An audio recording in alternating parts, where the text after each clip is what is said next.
And let's take a look at the controller. This is the controller, which Nintendo calls the Wii Remote. Most people call it the Wiimote.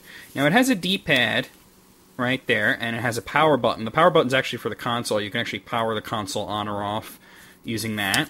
There's the big old A button. This is the home button, which will bring you to the home page, which you could do during a game, which is an interesting way of pausing it.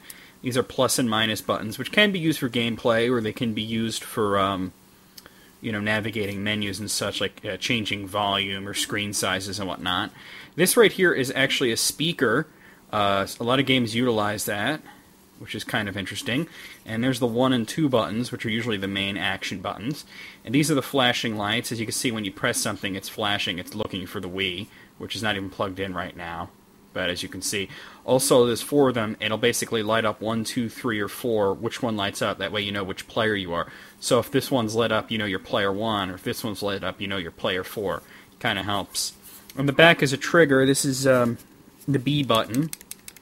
And as you can see, it opens up. And not only is this where the batteries go, but there's also the sync button, which you would press at the same time as the one on the console. Interestingly enough, that they're both kind of hidden. This one's in the battery compartment, and the one on the console is in the memory card compartment.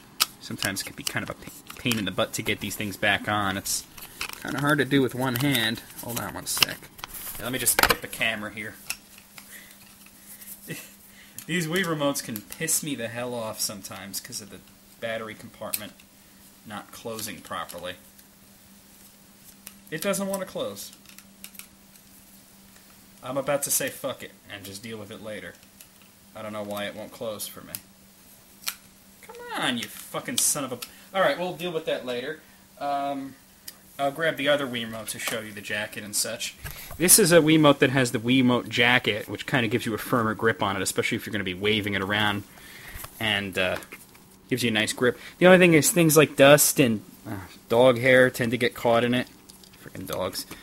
And this is the Wiimote strap, which you would strap onto your wrist, tighten. That way when you're swinging it around like a lunatic, if you accidentally let go, it's like, oh, the strap caught it. No big deal. Because there were a lot of problems with people flinging it into their TVs. This is going to be a 2-part video, it looks like.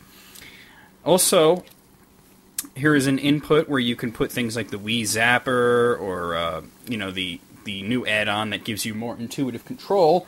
Or you can hook up the nunchuck, and I'm going to show you the nunchuck in a second. Let me just get everything set up.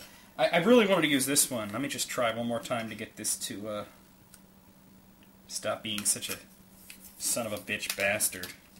There we go. I had it backwards like an idiot. Okay, let me show you the nunchuck. This is the nunchuck controller, and a lot of people don't realize it right away, but the nunchuck controller also has motion control.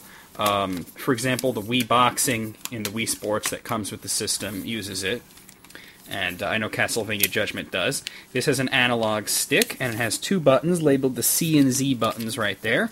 And what you do is you take the nunchuck and you plug it right into the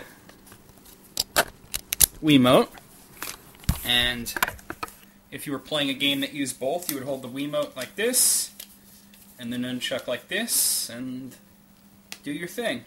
Like, for example, in Metroid, you would use the analog stick to move around and jump and such, and this would point and shoot and use your items and such.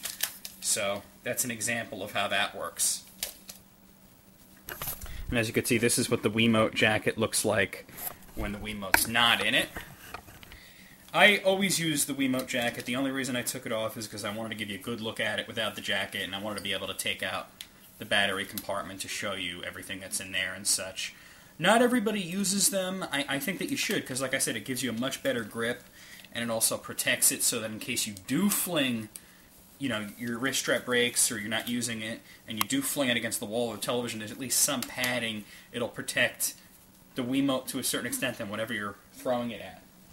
Lastly, let's take a look at a game. This is your typical Wii packaging. This is Metroid Prime Corruption. And as you can see, it uses optical discs, which are kind of similar to DVDs. They're actually the same optical discs as the GameCube, just larger, and therefore they have, larger capacity. So there's nothing really special about them. So really, that's it. One thing that I wanted to do real quick is show you kind of the evolution of the Nintendo the medias, but I think I might actually do that in a separate video. So I'll do that like next week or something. There is going to be, this feature's over, my bi-weekly look at the Nintendo consoles, but don't worry, there's going to be something to replace it.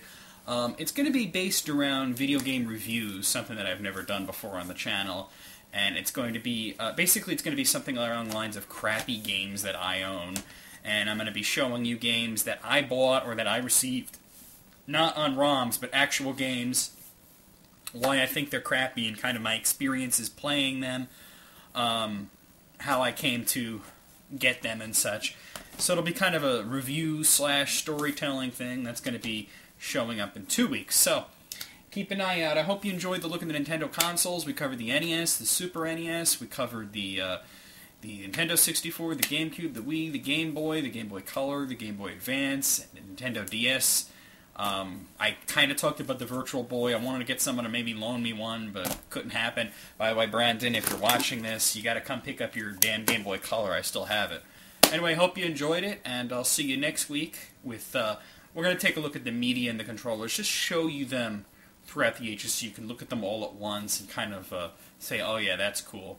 And join me in 2 weeks for the new show, which is going to be called Crappy Games That I Own. It's going to be a bi-weekly thing.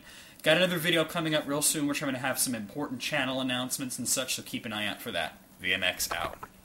Actually, I'm back. I knew I forgot something. I forgot to show you the back of the console. Let me show you that real quick. Up there we have the now requisite for most consoles, that is the USBs, and there's 2 of them. Another vent. And these 3 inputs, one is for power, one is for the video, and one is for the sensor bar. The sensor bar is also something I forgot to show you.